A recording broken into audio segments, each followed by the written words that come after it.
Hoy hubo fuertes enfrentamientos en Culiacán, Sinaloa, con quema de vehículos, bloqueos. Se especuló que había sido detenido Iván Archibaldo Guzmán, lo que fue desmentido por las autoridades. En realidad, según la información oficial, lo que hubo fue un ataque a una patrulla militar cerca de Jesús María, la localidad donde en enero del 2023 había sido detenido Ovidio Guzmán, y hubo una fuerte movilización de fuerzas militares y también de grupos criminales. De ahí, a partir de eso, se detonaron los enfrentamientos con una enorme cantidad de rumores.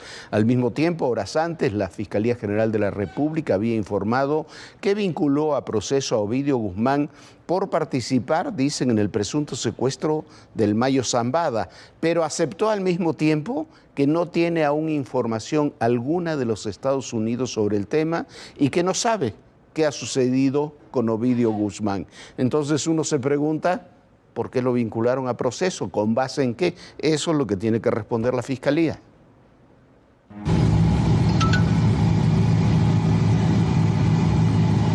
Así comenzó la tarde en Culiacán, con vehículos quemados, bloqueos en las entradas y salidas y un enfrentamiento entre policías y civiles armados. En la comisaría de Limón de los Ramos, delincuentes quemaron un camión.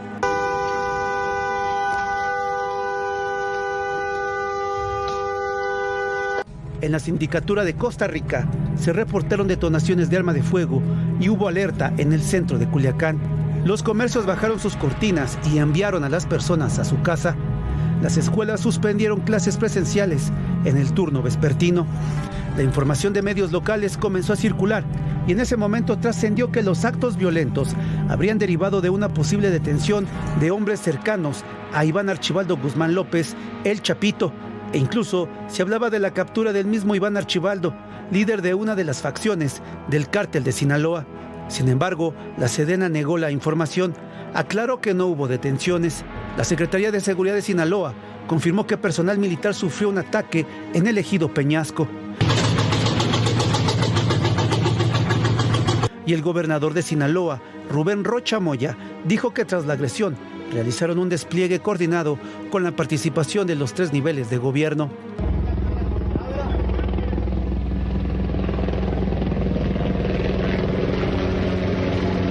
Previo a esta situación, este mismo jueves, la Fiscalía General de la República emitió un comunicado sobre lo sucedido el 25 de julio con Ismael El Mayo Zambada y Joaquín Guzmán López. Indica que la aeronave en la que Joaquín y El Mayo salieron de Culiacán tenía matrícula y serie falsas.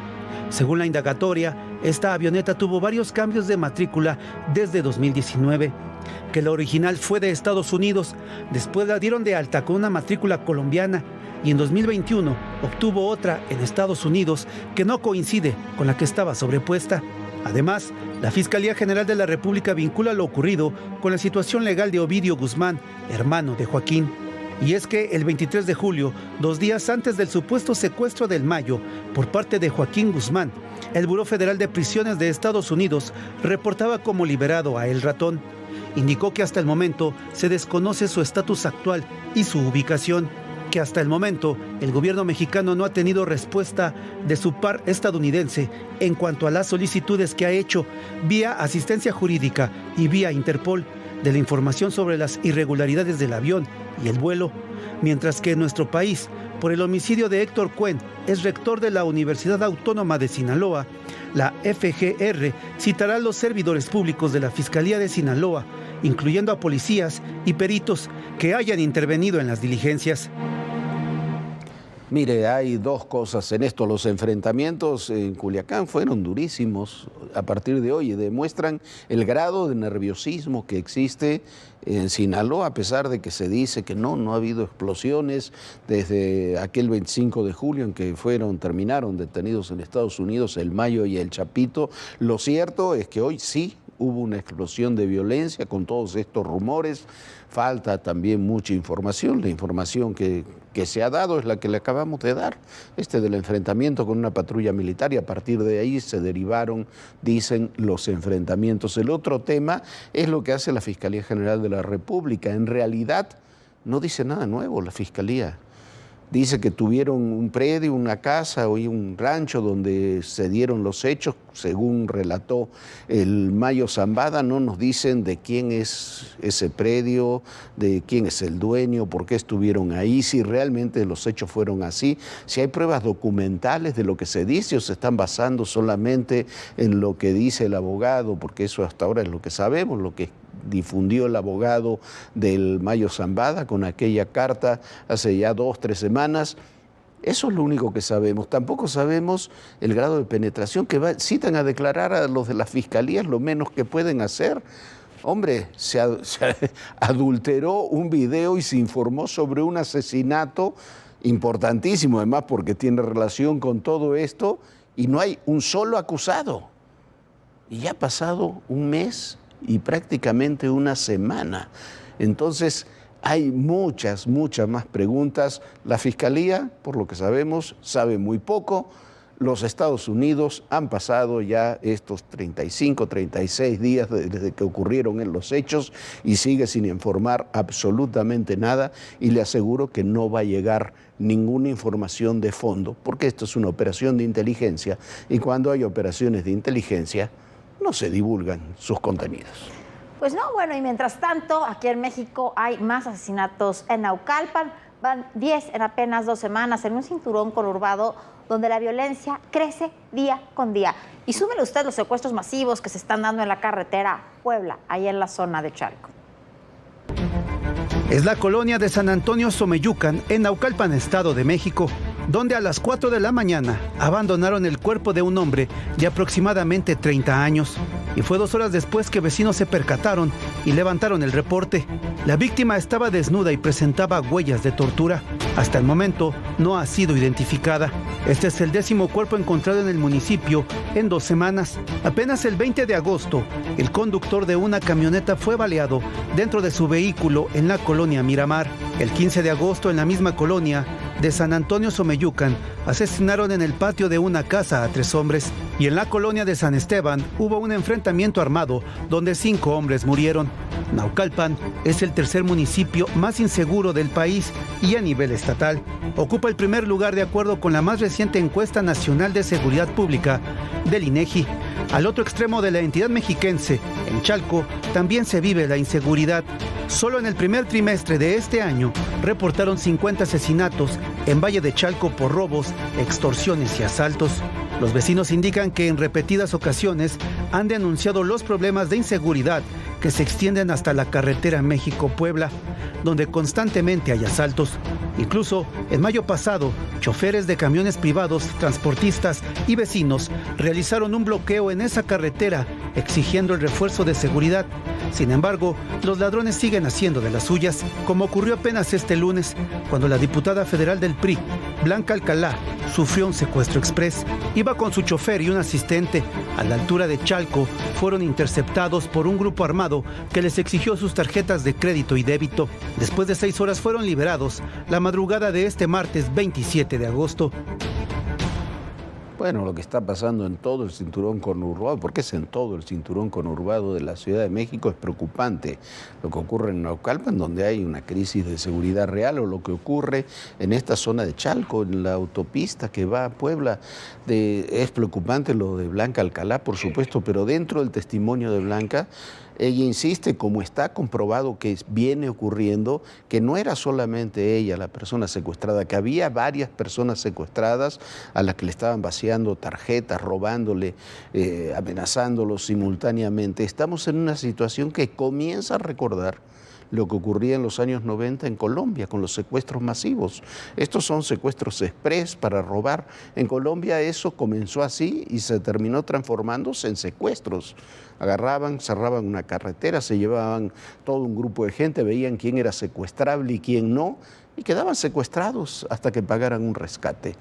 Atención, estamos perdiendo el control de una de las salidas más importantes que tiene la Ciudad de México, a kilómetros en los límites de la propia Ciudad de México, en una de las autopistas más importantes del país. Si le sumamos lo que ocurre en la Monterrey-Nuevo Laredo, estamos en una situación gravísima en las carreteras de México. Sin lugar a dudas, Jorge, pero además de todo, hay una zona un poquito más adelante, lo hemos visto y lo hemos dicho ya en este espacio, la cantidad de robos a trailers y a todos los camiones que llevan mercancía. Ahora también lo preocupante es que están secuestrando simplemente al azar, como dice Jorge, que sucede en Colombia cuando secuestran a ver quién tiene algo que dar.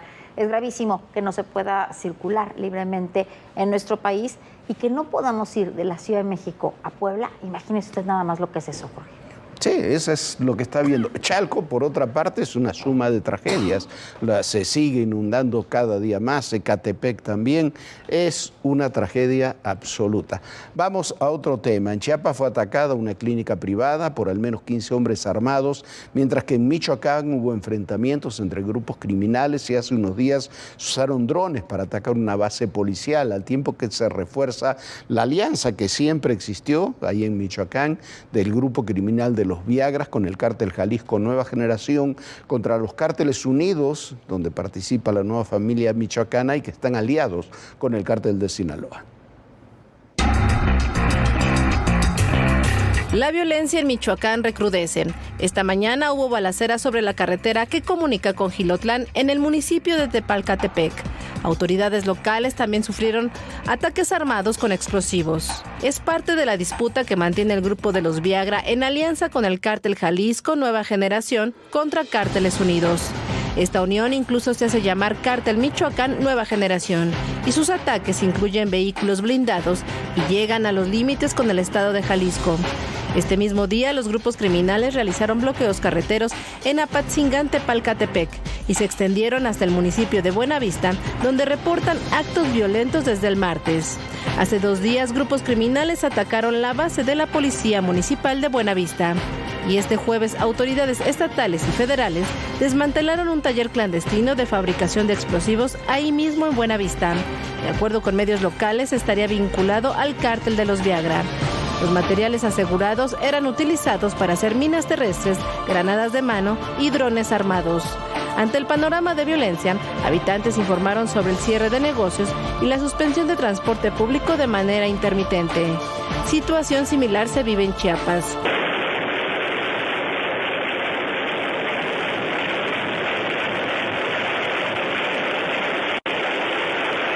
Hombres armados dispararon contra la fachada de una clínica particular en Benemérito de las Américas, Chiapas. Eran al menos 15 sujetos que llegaron en 2 camionetas, rafaguearon el lugar por más de 20 minutos a plena luz del día. Medios locales informaron que dentro estaban atendiendo a un miembro de un grupo criminal que fue herido en un enfrentamiento horas antes. El personal y los pacientes de la clínica no fueron alcanzados por las balas. Otro ataque se dio en Chicomucelo este mismo jueves. Integrantes de un grupo criminal lanzaron explosivos con drones a pobladores que mantenían un bloqueo en la entrada del municipio. El artefacto cayó a unos 5 metros de las personas, por lo que no hubo heridos. Los pobladores piden la intervención de las autoridades federales para que haya seguridad y puestos de vigilancia militar en la zona fronteriza con Guatemala, que es disputada por el crimen organizado. Acusan que son los narcotraficantes quienes obligan a los habitantes a cerrar las entradas municipales para impedir el paso a militares o grupos rivales. Del que somos el primer país exportador. Renunció, ¿por qué? Porque no estaba de acuerdo. La magnitud que ha tenido el narcotráfico mexicano. Las confrontaciones, las reacciones.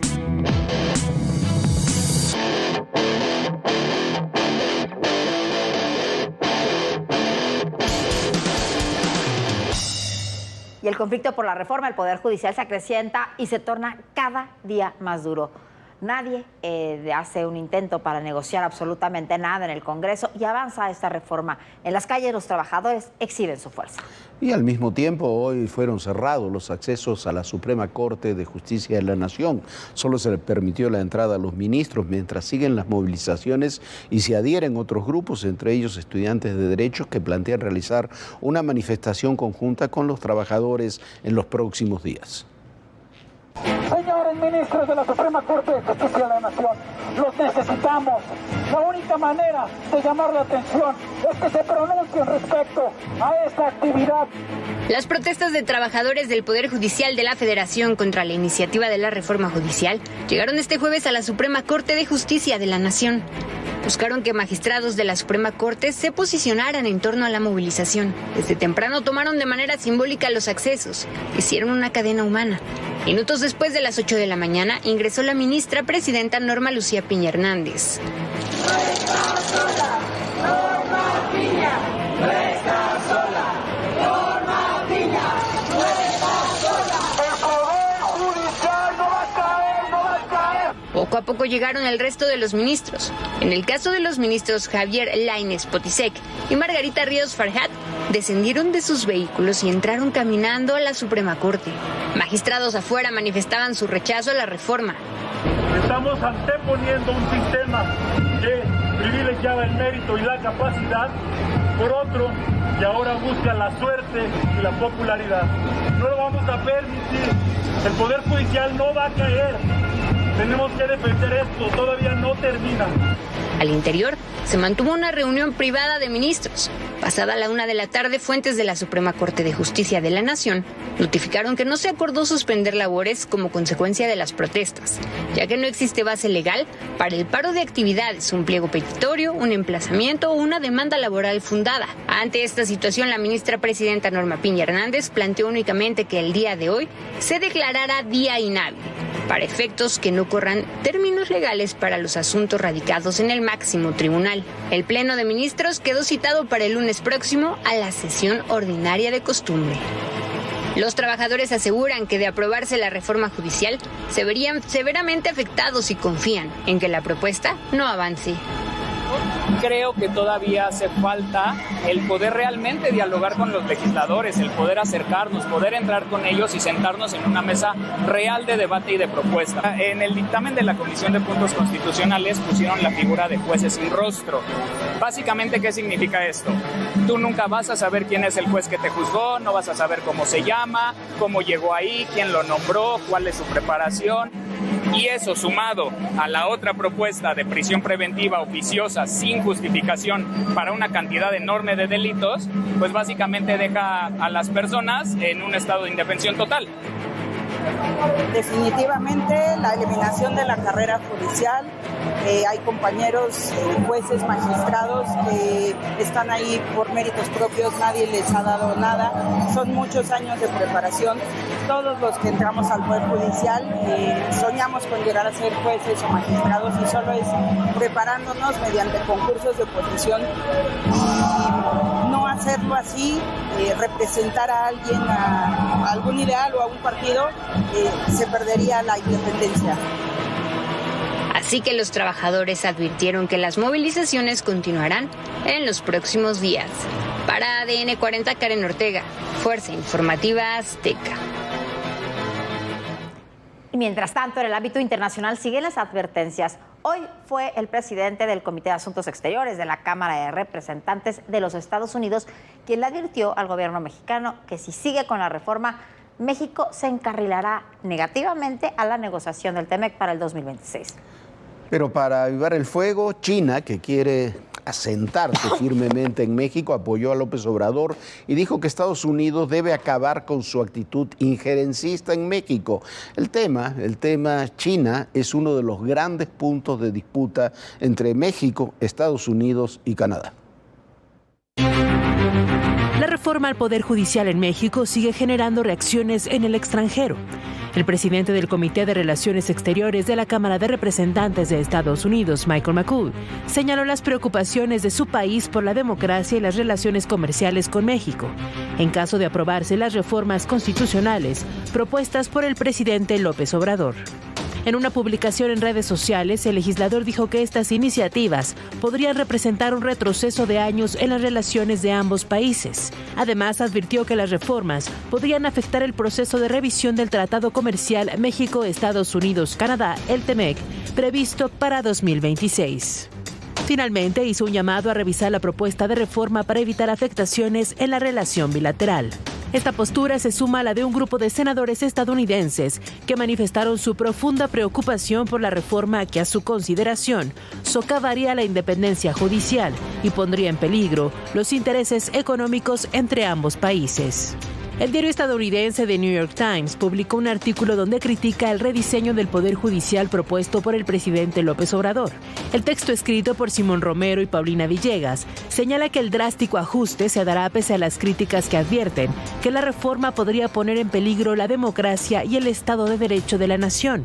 A esta postura también se han sumado grupos industriales. Last week, from 9 industry groups representing, kind of a broad range of industries, services, manufacturing, mining, and some others, energy being another one, that wrote to the Biden administration, Secretary of State Antony Blinken, U.S. Trade Representative Catherine Tai, some other officials to raise their concerns, hoping that the Biden administration would engage more directly with the López Obrador.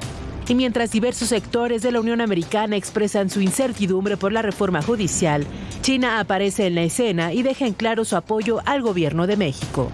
Pidió a Estados Unidos que abandone sus políticas de intervencionismo en América Latina y comience a cultivar relaciones basadas en el respeto mutuo, así como en la no interferencia de los asuntos internos de cada país. Lo que China busca es asentarse en México y para ello apoya a López Obrador. La intervención asiática es uno de los grandes puntos de disputa entre México, Estados Unidos y Canadá.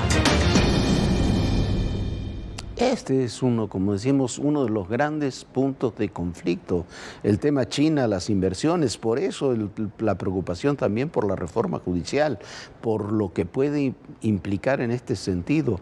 Las inversiones, el contenido de las exportaciones China hacia Estados Unidos en el contexto del TEMEC.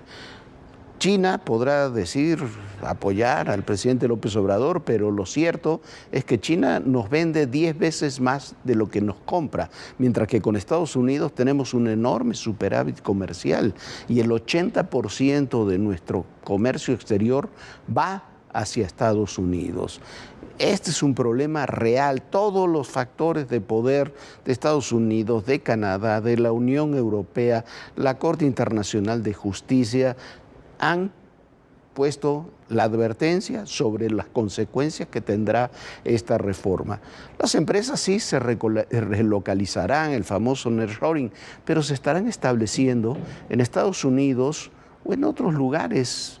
Muchas de las empresas que están invirtiendo ya están colocando como el tribunal donde se pueden tener diferencias y donde se tienen que negociar judicialmente los casos si es que existieran, no en los tribunales de México, aunque la inversión esté en México, sino en Nueva York.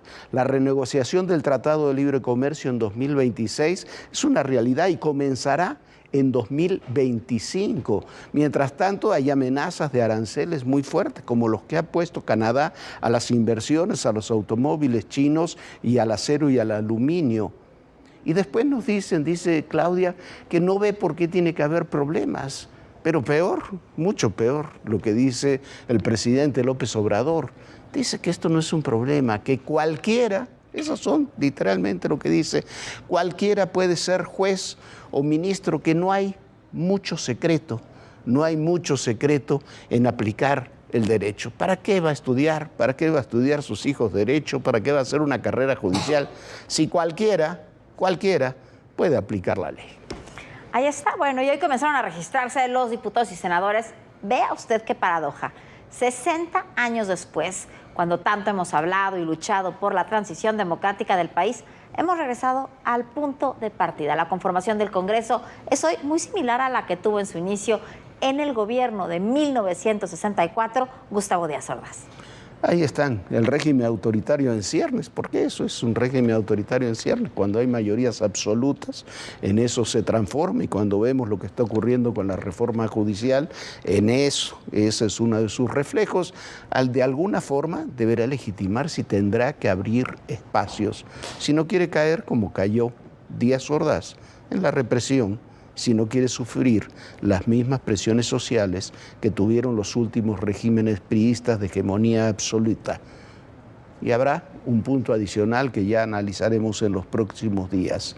En todo este escenario, cada día para la próxima administración se torna cada día más prioritario recuperar la seguridad pública en el país. Sin lugar a dudas, así que eso es uno de los temas más importantes, poder recuperar la seguridad pública. Y también el tema de la reforma judicial es gravísimo. ¿Por qué? Porque no se está favoreciendo a un sistema judicial, se está beneficiando, se está perjudicando directamente a lo que usted necesite, a su libertad, a que tenga usted leyes que lo protejan. Ahí está el problema. No hay que ver esta reforma al Poder Judicial como que se está afectando a los trabajadores, se está afectando a la ciudadanía en general, que necesita certeza jurídica para poder estar bien y, bueno, para no perder hasta su libertad. Nosotros ya nos vamos. Muchísimas gracias por habernos acompañado. Nos vemos mañana en punto de las 11 de la noche. Muchísimas gracias. Buenas noches, Jorge. Muy buenas noches, Viviana. Muy buenas noches a todos ustedes. Y recuerden, el poder y en la política, todo, pero absolutamente todo, es personal. Gracias.